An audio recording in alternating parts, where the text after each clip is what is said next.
Ya, mari kita berdoa. Terima kasih Tuhan Yesus untuk penyertaan Tuhan yang sangat luar biasa dalam kehidupan kami hingga pada saat ini Tuhan Yesus.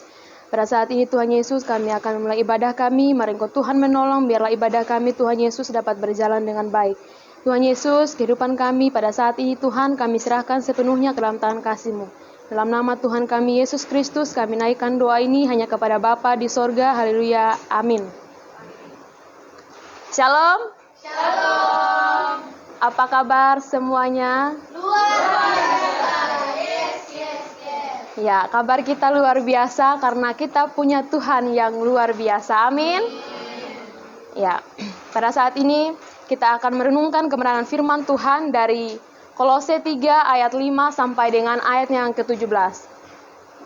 Kolose 3 ayat 5 sampai dengan ayatnya yang ke-17. Tapi di sini kita akan membacanya dari ayatnya yang ke-5 sampai yang ke ayatnya yang ke-12 saja. Saya akan membacakannya bagi kita semua. Manusia baru. Karena itu matikanlah dalam dirimu segala sesuatu yang duniawi, yaitu percabulan, kenajisan, hawa nafsu, nafsu jahat, dan juga keserakahan yang sama dengan penyembahan berhala. Semuanya itu mendatangkan murka Allah atas orang-orang durhaka. Dahulu kamu juga melakukan hal-hal itu ketika kamu hidup di dalamnya. Tetapi sekarang buanglah semuanya ini, yaitu marah, geram, kejahatan, fitnah, dan kata-kata kotor yang keluar dari mulutmu. Jangan lagi kamu saling mendustai, karena kamu telah meninggalkan manusia lama serta kelakuannya, dan telah meninggalkan manusia baru yang terus-menerus diperbaharui untuk memperoleh pengetahuan yang benar menurut gambar kaliknya. Dalam hal ini tiada lagi orang Yunani atau Yahudi, orang bersunat atau orang tidak bersunat, orang barbar atau orang Skit, budak atau orang merdeka, tetapi Kristus adalah semua dan di dalam segala sesuatu. Karena itu sebagai orang-orang pilihan Allah yang dikuduskan dan dikasihinya, kenakanlah belas kasihan, kemurahan, kerendahan hati, kelemah lembutan, dan kesabaran. Yang dikatakan berbahagia adalah kita semua yang mendengarkan kebenaran firman Tuhan serta mau melakukannya dalam kehidupan kita hari lepas hari. Ya, saudara-saudara yang dikasihi Tuhan, kitab Kolose ini ditulis oleh Paulus di Asia Kecil sebelah timur kota Efesus. Di kitab Kolose ini ada 4 pasal dan 95 ayat. Jika saudara-saudara tidak percaya, silakan menghitungnya sendiri. Ya, saudara-saudara yang dikasihi Tuhan, apa yang dimaksud dengan persekutuan? Persekutuan adalah manusia beriman yang Tuhan persiapkan untuk tujuan dalam satu ikatan kebersamaan. Karena tidak ada persekutuan yang tercapai dengan kehendak pribadi atau hanya dilakukan oleh seorang diri. Di mana kadang-kadang masing-masing orang hanya hidup untuk dirinya sendiri, hanya mementingkan dirinya sendiri. Itu sebabnya kita semua yang dipilih dan ditetapkan oleh Tuhan untuk melanjutkan pekerjaan yang Tuhan percayakan kepada kita semua. Karena itu adalah tugas dan tanggung jawab kita sebagai orang percaya. Karena kitalah yang akan Tuhan pakai untuk menjadi alat keselamatannya yang melalui dari kesaksian kita. Ya, saudara-saudara yang dikasihi Tuhan, ada 2 poin penting yang akan saya sampaikan pada saat ini, yaitu yang pertama, manusia lama atau duniawi. Dapat kita lihat di situ di ayatnya yang ke-5 sampai dengan ayatnya yang ke-11. Saudara-saudara bisa melihatnya ya di Alkitab masing-masing.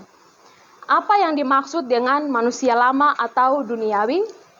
Maksudnya adalah hidup yang tanpa kepastian, tidak memiliki pengertian tentang kebenaran firman Tuhan, dan hidup yang jauh dari Tuhan, tidak memiliki damai sejahtera dan jalan keselamatan. Yang dipikirkan hanyalah kesenangan dirinya sendiri, tidak memikirkan bagaimana nasibnya di kehidupan yang akan datang, apalagi tentang keselamatan. Ini adalah tipe orang yang percaya kepada Tuhan, tapi belum diperbaharui. Saudara-saudara dikasihi Tuhan, bagaimana kita melihat orang percaya tetapi belum diperbaharui? Kita lihat ciri-ciri dari cara hidupnya. Dapat dilihat di ayatnya yang ke-5 ya di situ. yaitu percabulan, kenajisan, hawa nafsu, nafsu jahat, keserakahan, dan penyembahan berhala.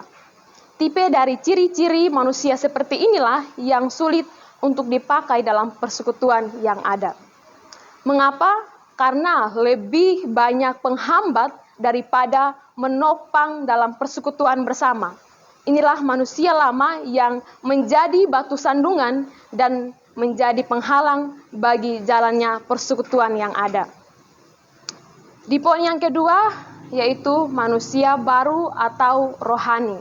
Dapat kita lihat di ayatnya yang ke-12 sampai ayatnya yang ke-17. Saudara-saudara dikasihi Tuhan, apa yang dimaksud dengan manusia baru atau rohani?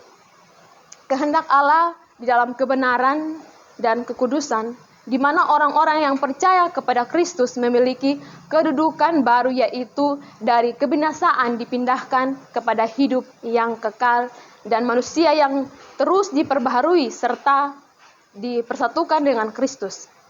Orang yang sungguh-sungguh percaya bahwa Tuhan mau memakai hidupnya atau dirinya untuk pekerjaan keselamatan, karena ciri orang-orang yang sudah percaya kepada Tuhan akan memberi diri untuk diperbaharui oleh kuasa Roh Kudus.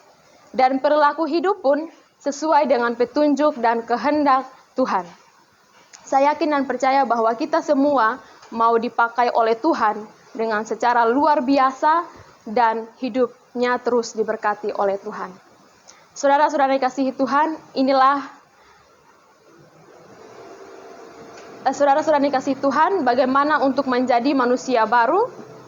Di situ dapat kita lihat di ayatnya yang ke-5 sampai dengan ayatnya yang ke-9. Hal inilah yang harus kita tinggalkan supaya kita menjadi manusia baru. Ketika kita meninggalkan itu, kita harus memperoleh belas kasihan, kemurahan hati, kelemah lembutan, dan kesabaran. Inilah ciri-ciri orang yang diperbaharui oleh Tuhan. Bagaimana supaya kita serupa dengan Kristus? Dapat kita lihat di Galatia 5 ayat 22 sampai dengan ayatnya yang ke-23. Saya akan membacakannya bagi kita semua. Tetapi buah roh ialah kasih, sukacita, damai sejahtera, kesabaran, kemurahan, kebaikan, kesetiaan, kelemah lembutan, penguasaan diri. Tidak ada hukum yang menentukan hal-hal itu. Nah, hal-hal inilah yang akan menjadikan hidup kita serupa dengan Kristus. Dan hal-hal inilah yang harus kita lakukan dalam kehidupan kita hari lepas hari. Ya, bagaimana kita mempunyai karakter orang percaya sama seperti Tuhan? Yaitu yang pertama, penguasaan diri. Yang kedua, hubungan pribadi yang intim dengan Tuhan. Dan yang ketiga, relasi dengan Tuhan dan rindu akan kebenaran firman Tuhan. Aplikasinya bagi kita semua adalah tunduklah dan rendahkanlah diri kita di hadapan Tuhan, bahwa bukan karena kita layak, tetapi karena kasih dan anugerahnya Dia mau memakai kita semua sebagai orang yang sudah ditetapkan untuk memberitakan kabar keselamatan.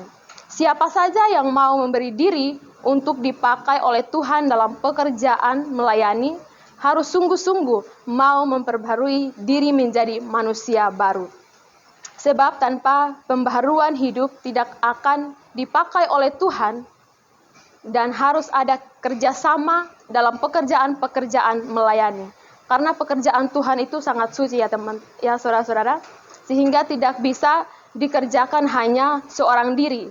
Sehebat apapun kualitas, kalau tidak ada kerjasama, maka tidak akan mencapai tujuan yang baik. Kerjasama adalah kata kunci dalam persekutuan. Amin untuk kebenaran firman Tuhan. Mari kita berdoa. Terima kasih Tuhan Yesus, Engkau telah menjadikan kami anak-anak-Mu yang terus taat akan Engkau Tuhan Yesus. Pada saat ini Tuhan, kami telah mendengarkan akan kebenaran firman-Mu, berkati kami, biarlah kami semua Tuhan Yesus boleh menjadi pelaku-pelaku firman-Mu. Tuhan Yesus, kehidupan kami sepanjang hari ini Tuhan, kami serahkan ke dalam tangan kasih-Mu, dalam nama Tuhan kami Yesus Kristus kami naikkan doa ini hanya kepada Bapa di sorga. Haleluya. Amin.